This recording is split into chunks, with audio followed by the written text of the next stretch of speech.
Moi, ce qui me plaît le plus, c'est son honnêteté. Quand elle n'aime pas, elle le dit carrément qu'elle n'aime pas. Et bien sûr, au niveau fidélité, parce que Dieu seul sait combien de personnes ont dragué ma femme.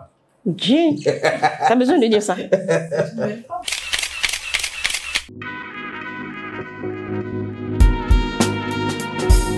Alors moi je suis Esther Teigné, de jeune fille je m'appelle Esther Akouba Begré. Et moi c'est Jean-Pierre Teigné. Alors on se connaît depuis les années 1984, donc ça fait 39 ans, n'est-ce pas monsieur? Oui, puisqu'on s'est mariés le 19, je crois que j'oublie, le 19 août 1989. Ouais, je crois à New York, on s'est rencontrés à New York. Alors c'est une question qui me fait toujours rire quand on me dit « vous êtes faits l'un pour l'autre ». Parce que moi, je ne crois pas qu'un être humain soit fait pour un autre. On essaie de se mettre ensemble et de construire quelque chose ensemble. Alors je pense que nous, c'était en 87 qu'on a décidé de se mettre ensemble. La première fois qu'on se rencontre, on se dit qu'on ferait de très bons business ensemble, mais qu'on ne sortirait pas ensemble parce que ce monsieur-ci pensait être le connaisseur de tout ce qui se passait dans la tête de la femme. Et je ne voulais pas être mariée à un savant. Donc ça a mis du temps. N'est-ce pas, monsieur? Absolument. Mais c'est en 87 qu'on décide de se mettre ensemble, de se marier, effectivement. Ouais. Alors, les attentes, moi, j'ai appris du mariage de mes parents. J'avais une idée du mariage préconçue. Bien sûr, on a ces idées que l'homme porte la culotte et puis la femme se soumet. Ça n'allait pas marcher pour nous. Donc, on n'avait pas vraiment des attentes, mais on s'attendait à collaborer ensemble et à s'arranger pour que chacun puisse évoluer de son côté tout en étant heureux ensemble. C'était ça notre préoccupation. Comment faire marcher cette histoire à deux. Parce que mon épouse et moi, on a passé plus de 30 ans aux États-Unis. C'était très très difficile parce que je ne savais pas que en ayant la famille de part et d'autre, il y a beaucoup de choses qui pouvaient nous entraîner même notre divorce.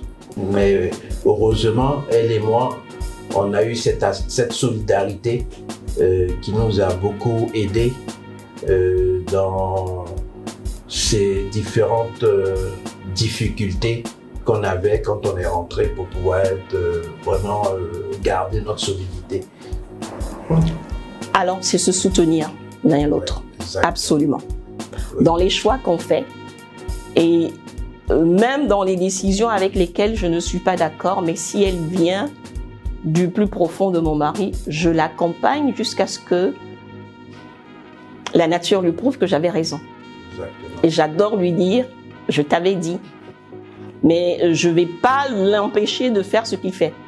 Jamais. Je veux qu'il apprenne de lui-même et ça m'amène à apprendre aussi. Et il y a des décisions avec lesquelles je n'étais pas d'accord qui ont porté fruit. Et c'était à son tour de me dire, je t'avais dit.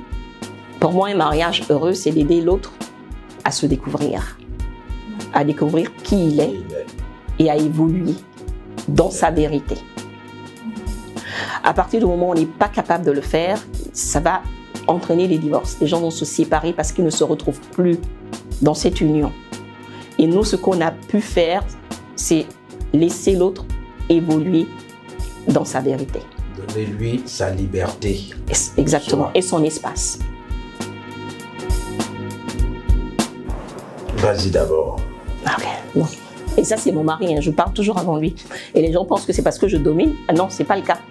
Il aime m'entendre d'abord. Moi, je dirais, soyons réalistes.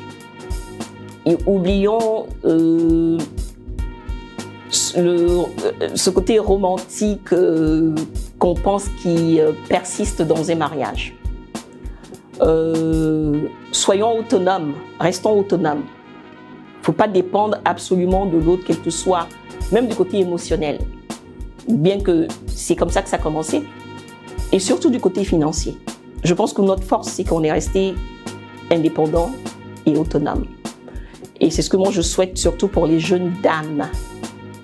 Il ne faut pas s'accrocher à cette conception qu'on a du mariage traditionnel, où c'est l'homme qui porte la culotte et qui soutient la famille.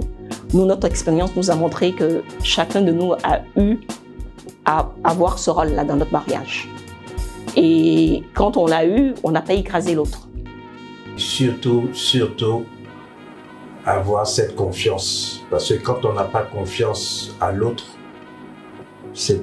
le couple n'ira pas loin. Il est mon meilleur ami. Je suis quelqu'un je ne suis pas très sociale. Et la seule personne avec qui je suis vraiment à l'aise, c'est mon mari. Donc, il est mon meilleur ami à vie. On ne dit pas à ton épouse, je vais toujours t'aimer pour le reste de ta vie, mais je t'aime chaque jour.